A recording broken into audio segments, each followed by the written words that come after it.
जय हिंद भाई सभी साथियों को। आप सभी का स्वागत है आपके अपने YouTube चैनल में। तो प्रैक्टिस सेट लेके चल रहे हैं मैथ का। प्रैक्टिस सेट नंबर 1 हम डाल चुके हैं, जिसमें 11 क्वेश्चन हमने कवर कराए थे। आज प्रैक्टिस सेट नंबर 2 की हम बात करेंगे। प्रैक्टिस सेट नंबर 2, ठीक है। अधिक से अधिक क्वेश्चन कराने की मैं कोशिश करूंगा।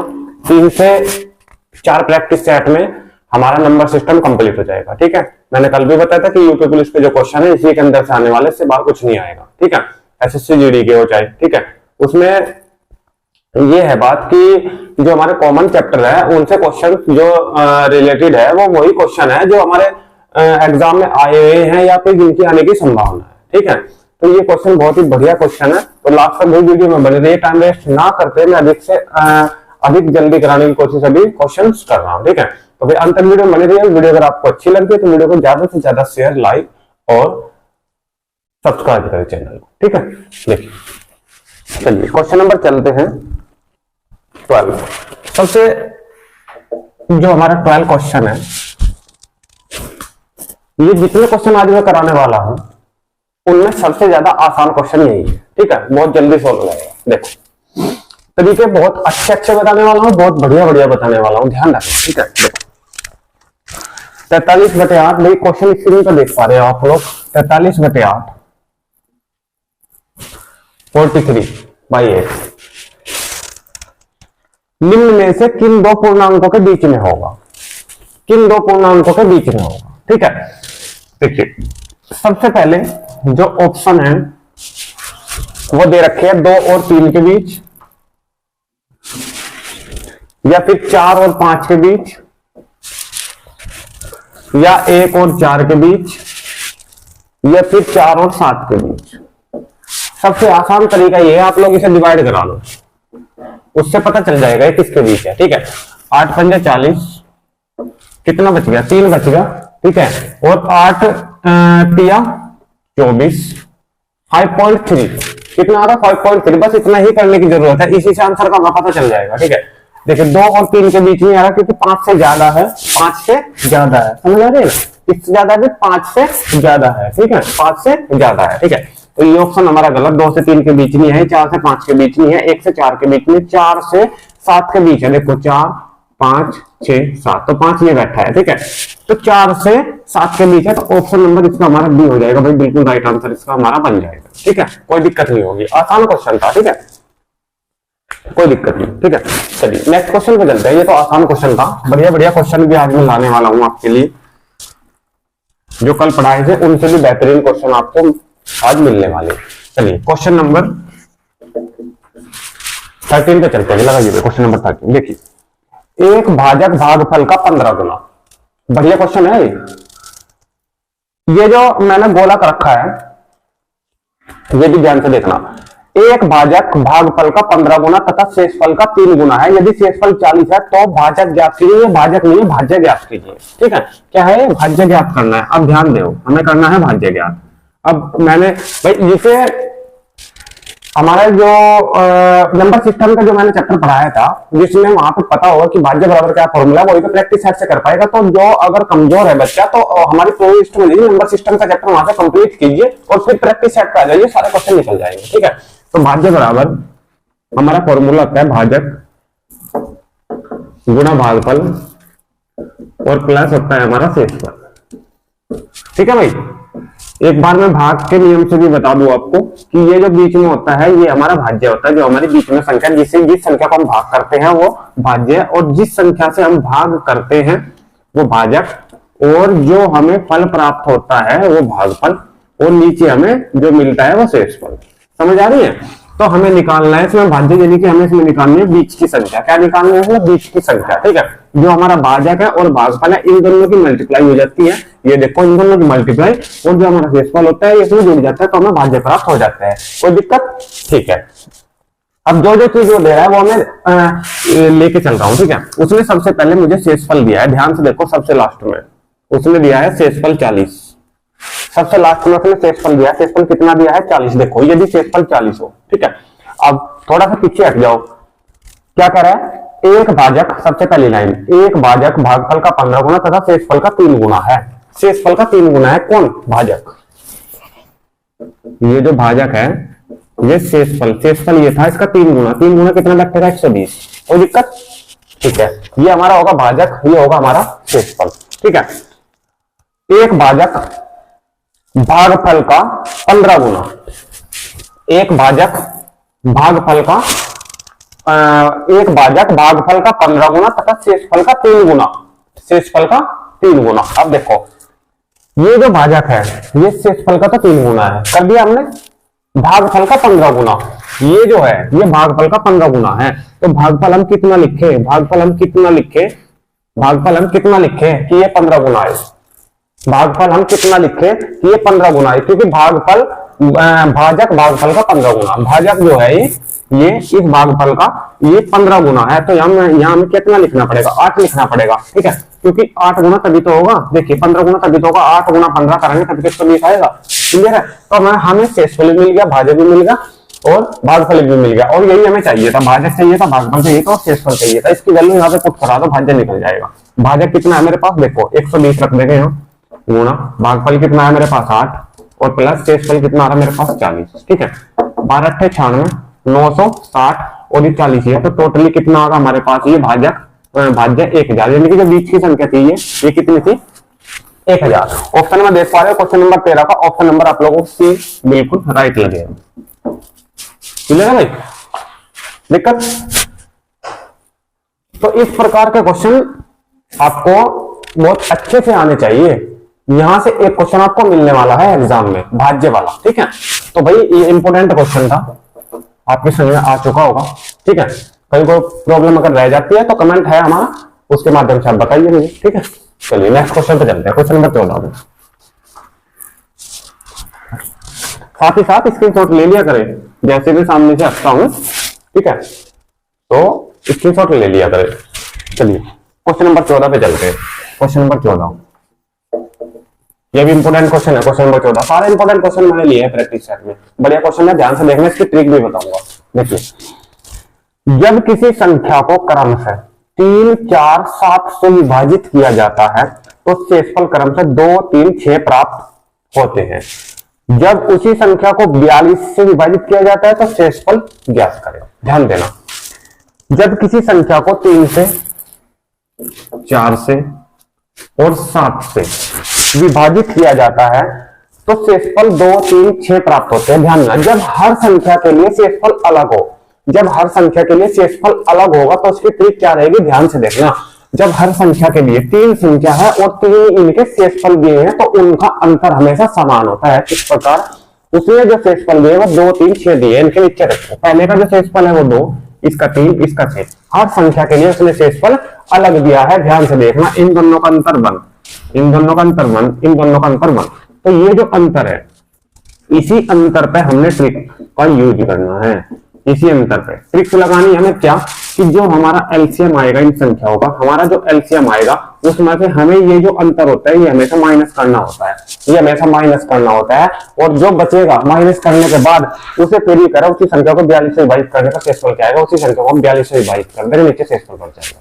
ठीक है, ये ही इस क्वेश्चन की एक बहुत ही बढ़िया ट्रिक है। सारा क्वेश्चन ध्यान से समझेंगे। ठीक है, एक बार और बता रहा हूं, जब हर संख्या के लिए शेषफल अलग देगा ना तो हमेशा उस संख्या का और उस शेषफल का अंतर हमेशा समान होगा सभी संख्याओं के लिए।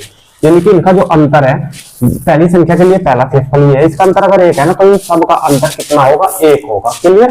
तो फिर उन संख्या जो हमें संख्याएं मिली थी इनका एलसीएम लेंगे। ठीक है, यानी कि 3 का, 4 का और 7 का, तो 3 का, 4 का, 7 का, सारी संख्याएं अलग अलग है, इसलिए एलसीएम सभी की मल्टीप्लाई आ जाएगी, सभी की मल्टीप्लाई आ जाएगी। ठीक है, यानी कि 7 चौक 28 और 28 किया 84। तो यानी कि जो हमारा एलसीएम आया है बनके, जो एलसीएम आया है हमारा बनके वो कितना आया है 84। हमने क्या बताया था, जो अंतर आया है हमारा 1 का वो इस एलसीएम में से कर देंगे माइनस, जो हमें बचा 83 उसको डिवाइड करना है जिससे वो कह रहा है, वो कह रहा है उसी संख्या को 42 से डिवाइड करने पर क्या शेषफल आएगा। तो ये जो संख्या बची ना इसी को 42 से डिवाइड करना है। जैसे हम इसको 42 से डिवाइड करेंगे तो शेषफल कितना आएगा, क्योंकि 42 का 42 चलेगा और 83 में से 42 हमारा माइनस हो जाएगा, तो शेषफल कितना बचेगा 41।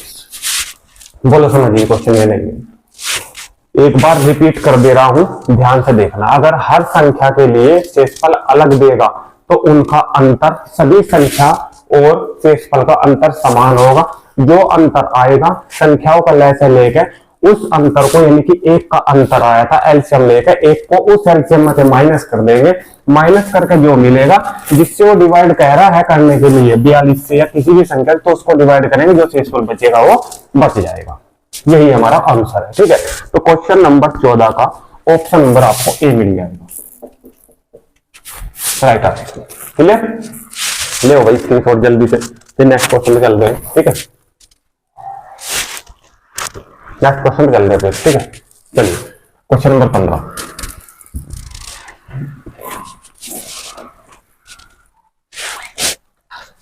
क्वेश्चन नंबर 15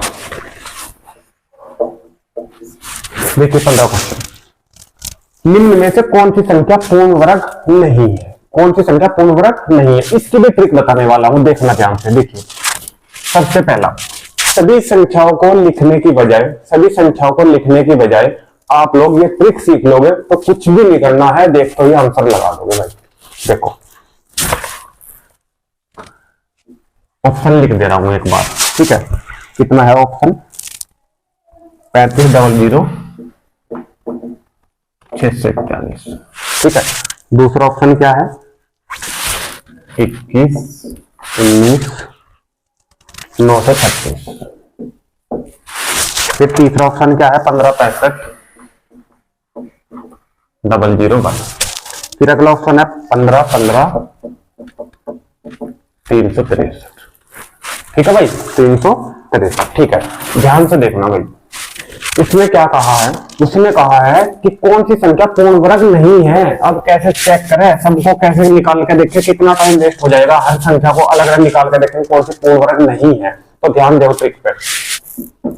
ट्रिक आपकी क्या रहेगी? ट्रिक आपकी ये रहेगी, देखो ध्यान से, उसने पूर्ण वर्ग की बात करी, वर्ग की। ठीक है, तो वर्ग ही निकाल लेंगे। 1 का वर्ग कितना होता है? 1, 2 का स्क्वायर 4, 3 का 9, 4 का स्क्वायर 16, 5 का स्क्वायर 25, 6 का स्क्वायर 36, 7 का स्क्वायर 49, 8 का स्क्वायर 64 और 9 का स्क्वायर करेंगे तो 81 और 10 का स्क्वायर करेंगे तो 100। एक चीज आपको यहाँ पे देखने को मिलेगी, क्या? देखिए, कुछ चीजें ऐसी होती है कि अगर आप लोग उनको लॉन्ग निकालते तो बहुत ज्यादा टाइम लगेगा और निकल भी नहीं पाएंगे क्वेश्चन। ठीक है, तो सबसे पहले बात आपको ये देखनी है, अगर हम ये ऐसे वर्ग है 10 तक के, अगर हम किसी भी संख्या का वर्ग करें तो लास्ट में या तो 1 आएगा या 4 आएगा या 9 आएगा या फिर 6 आएगा या 5 आएगा या 6 आएगा या 9 आएगा या 4 आएगा या 1 आएगा या 0 आएगा। ऑल जितनी भी संख्या है किसी का भी वर्ग करो, लास्ट में इन संख्याओं से अलग कुछ भी नहीं आ सकता। अगर इन संख्याओं से अलग लास्ट में कुछ भी दिया गया है तो ये बात आप लोग नोट कर लेना कि वो संख्या पूर्ण वर्ग नहीं है। क्लियर है बात? ठीक है, अब देखो यहां आपको लास्ट में क्या देख रहा है? आपको लास्ट की संख्या देखनी है, सिर्फ लास्ट की। लास्ट में कितना देख रहा है? एक तो आता है ना वर्ग में, तो यह हो सकती है। ठीक है, लास्ट में आता है 6 यहां भी दिया है, ये भी है वर्ग। ठीक है, तो ये ऑप्शन भी सही है हमारा, ये ऑप्शन भी सही है। इसके बाद में भी 1 आ रहा है तो ये ऑप्शन भी हमारा सही है, क्योंकि 1 तो आता है लास्ट में। ये देखो यहाँ पे 3, ये देखो यहाँ पे 3 है कहीं किसी के लास्ट में, तो किसी भी संख्या का वर्ग करो लास्ट में 3 आने चाहिए। तो हमारा ऑप्शन जो है ये ही राइट है। ठीक है, उसने गलत पूछा कौन सा नहीं है। ठीक है, तो ये ऑप्शन भी हमारा गलत हो जाएगा, ये भी गलत हो जाएगा, क्योंकि ये भी गलत हो जाएगा, क्योंकि उसने असत्य पूछा है और असत्य में हमने जो सही का निशान लगाएंगे वो लगाएंगे हम ऑप्शन नंबर डी पे। बोलो समझिए नहीं ये बात? क्लियर है? ये चीजें ही आपको देखनी होती है। देखो सबसे पहले मैं 1 बिल्कुल आएगा, 2 3 4 5 6 7 8 9 और 10। ठीक है, ये तो 0 हो गई। ठीक है, तो देखो 0 आता है सबसे लास्ट में, बिल्कुल आता है, ये संख्या हटा दो। 9 आता है किसी के लास्ट में, 49 में देखो तो 9 भी आएगा वर्ग में। 8 आता है किसी के लास्ट में, नहीं आता है। 7 भी नहीं आएगा किसी के लास्ट में। 6 भी आता है वर्ग में, 5 भी आता है, 4 भी आता है, 3 नहीं आएगा किसी के वर्ग में, 2 किसी के वर्ग में 2 नहीं आ रहा है, 1 भी आता है। तो 1 2 ये जो संख्या बची ना 2 3 7 और 8, यानी कि 2 3 7 और 8, ये 4 संख्याएं ऐसी बची है ये चारों संख्या किसी के भी वर्ग के लास्ट में नहीं होने की। अगर ये संख्या आपको लास्ट में मिलती है तो वो कभी भी किसी संख्या का वर्ग नहीं हो सकता, पूर्ण वर्ग। क्लियर है?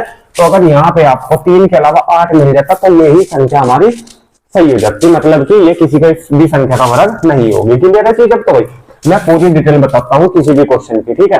तो ये अपना हो गया कंप्लीट क्वेश्चन। क्लियर है? स्क्रीनशॉट ले लो भाई जल्दी से, फिर नेक्स्ट पे चलते हैं क्वेश्चन नंबर 16 पे। ठीक है, चलिए क्वेश्चन नंबर 16 पे।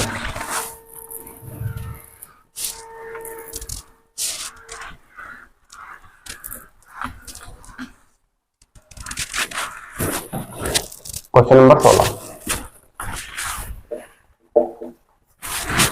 क्वेश्चन नंबर 16 पे चलते हैं। दो संख्याओं का योगफल 11, दो संख्याओं का योगफल 11। मान लो कि संख्या है x और y, तो x प्लस वाई बराबर 11 ले लेंगे। दो संख्याओं का योगफल 11, उनके वर्गों का योगफल 65। वर्गों का योगफल यानी कि इनका वर्ग करो। देखो इधर लिख रहा हूं, वर्गों का योगफल, इनका वर्ग कर दिया मैंने और इनका योगफल यानी कि जोड़ दिया। कितना है ये? 65 है। क्या पूछ रहा है वो पूछ रहा है तो उनका गुणनफल क्या है? उनका गुणनफल क्या है? इसका मतलब क्या है कि उसने पूछा है गुणनफल का मतलब कि दोनों संख्याओं के गुणा यानी कि x और y। क्या पूछी है? x और y। क्या पूछी है? x और y यानी कि दोनों की मल्टीप्लाई। ठीक है, देखो बिल्कुल आसान तरीका बताऊंगा। देखो x square plus y square का मान कितना है? 65 है। तो इसका स्क्वायर कर दो दोनों साइड का। ठीक है, क्योंकि आपको देखो जैसे इसका स्क्वायर करोगे आप लोग तो कितना आएगा? x प्लस वाई का होल स्क्वायर और बराबर 11 का स्क्वायर कितना बन जाएगा? 121। यहाँ तक कोई दिक्कत नहीं होनी चाहिए। ठीक है, ये a प्लस बी का होल स्क्वायर है। फॉर्मूला क्या रखा है? ए स्क्वायर प्लस बी स्क्वायर और प्लस 2ab और बराबर कितना? 121। आपको पता है इसका तो मान मुझे निकालना ही है और इसका ये रखा है, ये निकल के आ जाएगा, कोई दिक्कत। तो x square plus y square का मान कितना है? 65। 65 यहाँ रखोगे, 65 बन जाएगा, माइनस हो जाएगा, 56 बच जाएगा और 2 से सीधे 56 कैंसिल हो जाएगा। तो एक्स वाई की वैल्यू यहाँ से आप लोग 28 निकाल सकते हो। क्या निकाल सकते हो? 28। ऑप्शन नंबर देख पा रहे हो, क्वेश्चन नंबर 16 का ऑप्शन नंबर आपको ए मिलेगा। ऑप्शन नंबर आपको ए मिलेगा। ठीक है भाई, ये क्वेश्चन नंबर 16 तक कंप्लीट।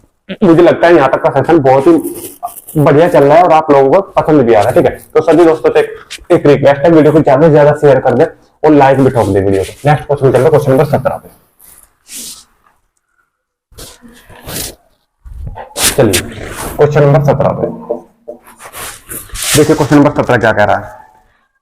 ये क्वेश्चन सही है, बढ़िया भी है। ठीक है, थोड़ा सा आपको समझने की जरूरत है। किस प्रकार मैं बताऊंगा क्वेश्चन को। यदि p एक पूर्णांक है तो p का सबसे छोटा संभावित मान, p का सबसे छोटा मान बताना है, सबसे छोटा। ठीक है, जहां p स्क्वायर। चलिए भाई क्वेश्चन नंबर 17 पे चलते हैं। क्वेश्चन नंबर 17 देखिए मैंने लिख दिया था, लेकिन उसमें मैं दोबारा लिख रहा हूं क्वेश्चन। p स्क्वायर गुना 156 और गुना 135। ठीक है, p स्क्वायर गुना 156 और गुना 135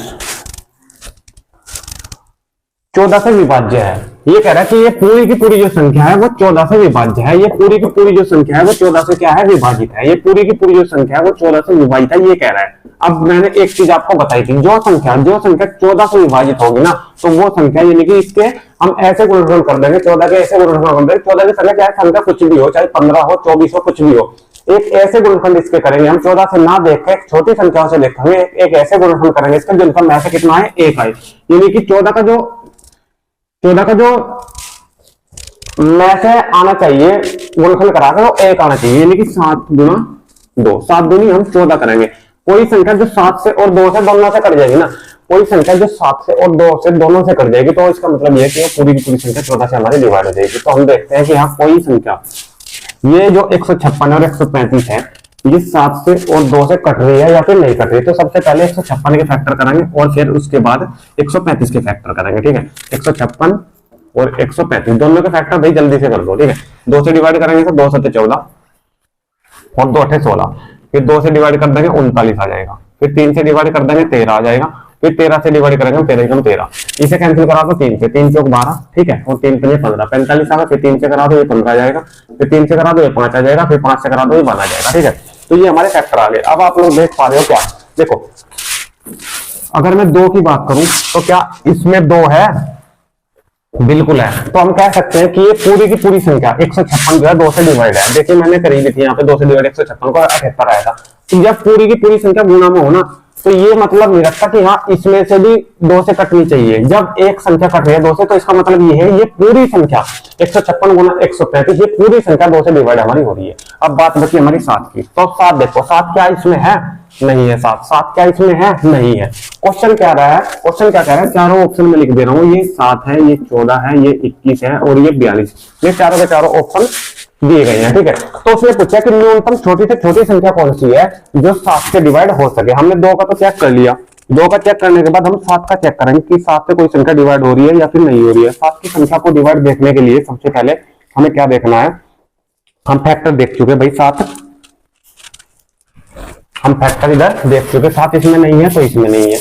हमें देखना है 7 से ये संख्या डिवाइड हो रही है या नहीं हो रही है। इन दोनों में तो नहीं हो रही। जब नहीं हो रही है तो पी पे आ जाओ, पी भी तो एक संख्या है, अब पी पे आ जाओ। अगर पी की जगह में 7 रख दूं तो ये 7 से डिवाइड हो जाएगी नहीं, क्योंकि पी की जगह पी स्क्वायर है ना, मैं रखूंगा 7 गुना 7 और एक 7 से 7 हमारा कट जाएगा। तो इसका मतलब यह है पूरी संख्या 7 से डिवाइड हो जाएगी अगर पी की वैल्यू में 7 रख दूं। अगर 14 रख दूं फिर भी 7 से कट जाएगा, अगर 21 रख दूं फिर भी 7 से कट जाएगा, अगर 42 रख दूं तो भी 7 से कट जाएगा। परंतु अगर वो बड़ी संख्या पूछता है 4 ऑप्शनों में तो मैं 42 आंसर देता। उसने पूछा सबसे छोटी, तो सबसे छोटी का मतलब मैं 7 आंसर दूंगा। ऑप्शन नंबर ए हमारा राइट हो जाएगा। भाई कहीं भी जाने की जरूरत नहीं है। Option number B, option number C, option number D बिल्कुल हमारा गलत हो जाएगा। दोबारा बता रहा हूं, अगर कोई बड़ी संख्या ऐसी आ जाए और ये पूछा जाए कि हाँ इससे विभाजित होगा या नहीं होगा, तो उसके ऐसे गुणनखंड करने हैं कि उसका मैं से एक आए। मान लो कि मैं यहाँ पे 24 लिख दूं, तो 24 का गुणनखंड आपको पता है 6 चौक 24 भी हो और 8 तिया 24 भी हो और 12 दूनी 24 भी हो। तो आप लोग इसमें से कौन से गुणनखंड लेने पसंद करेंगे? पसंद वो करेंगे जो हमारा नियम में आएगा। क्या नियम में आएगा? अगर मैं 12 गुना 2 ले लूं तो 12 में 2 कॉमन आ जाएगा। अगर 12 का गुणनखंड कर दूंगा तो 2 कॉमन आ जाएगा। इसका में से 1 नहीं आएगा, इसका में से 2 आएगा, तो ये ऑप्शन ले सकता है। यहाँ से भी हमारा 2 कॉमन आ जाएगा, ये ऑप्शन भी ले सकता है। इन दोनों का में से 8 में और 3 में कोई कॉमन नहीं है, में से 1 आएगा, तो ये ही लेंगे। इसी से ही सोल्व करेंगे क्वेश्चन को। इसी प्रकार हमने 14 का 7 दूनी 14, जो 7 से 2 से कटेगी संख्या वो पूरी पूरी 14 से कट जाएगी। किसी प्रकार की कोई दिक्कत होनी नहीं चाहिए पूरे क्वेश्चन में। ठीक है भाई, तो ये आ चुका है सारा का सारा क्वेश्चन। ये पूरा का पूरा स्क्रीनशॉट ले लो जल्दी से। नेक्स्ट क्वेश्चन चलते हैं भाई, क्वेश्चन नंबर 18 भाई। चलिए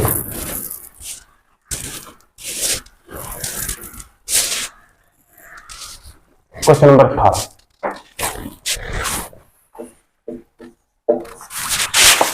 18 सिंपल क्वेश्चन है, ऐसे ही बता रहा हूं। निम्न में से अपरिमेय संख्या है। 22/7 एक परिमेय संख्या होगी। अंडर रूट 9 का निकाल लेंगे तो 3 आ जाएगा। 3/1 लिख सकते हैं, परिमेय है। पाई को आपको पता है, पहली क्लास से पढ़ जाता है कि पाई एक अपरिमेय संख्या है। ठीक है भाई, ठीक है। पाई को हम परिमेय संख्या के रूप में नहीं लिख सकते। ठीक है, तो पाई हम अपरिमेय संख्या है के रूप में इसका आंसर दे देंगे। ठीक है भाई, पाई क्या है? अपरिमेय संख्या। क्लियर?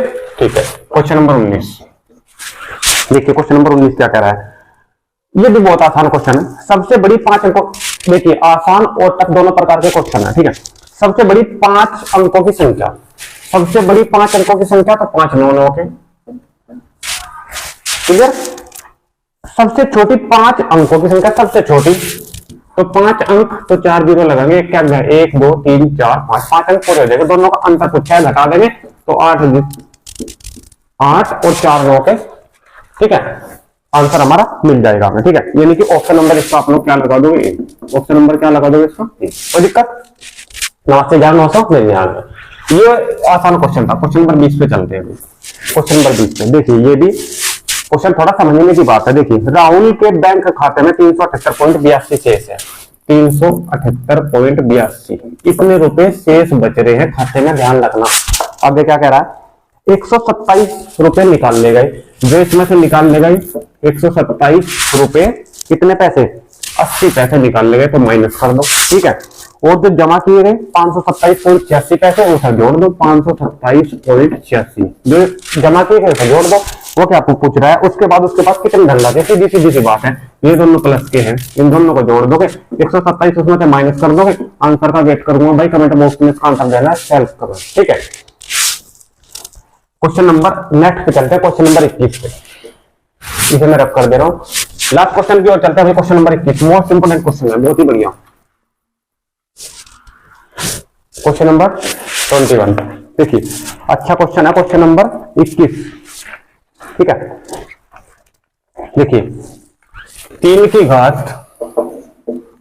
11, 3 की घात 12, 3 की घात 13 और 3 की घात 14 ये दिया हुआ है। ठीक है, निम्न में से किससे विभाज्य नहीं है? निम्न में से किससे विभाज्य नहीं है? बढ़िया क्वेश्चन है भाई। 13 से, 12 से, 10 से या फिर 8 से, इनमें से किससे विभाज्य नहीं है? ठीक है, इसकी ट्रिक मैं आपको बताऊंगा कि किससे विभाज्य है किससे नहीं है।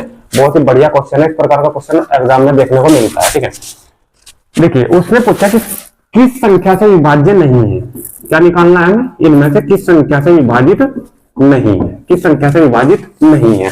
ध्यान देना, इस क्वेश्चन में सबसे पहले जो सबसे छोटी घात होगी वो आप लोग कॉमन ले लो। जो सबसे छोटी घात होगी 3 की 11, 3 की 12, 3 की 13, 3 की 14 में से क्या कॉमन है? 3 की घात 11। जो सबसे छोटी घात है उसे पूरी की पूरी को कॉमन ले लो बाहर। देखो 3 की घात 11 मैंने कॉमन ली, अंदर क्या बचा? यहाँ 3 या 1, खाली 1। 3 की 11 कॉमन ले ली तो 3 की घात 1 बचा यानी कि 3।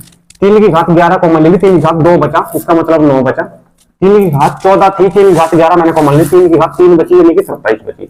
इन सबको जोड़ो, 3 की घात 11 ऐसे लिखो, ये सब गुणा में आएगा 27, 36, 39 और 41।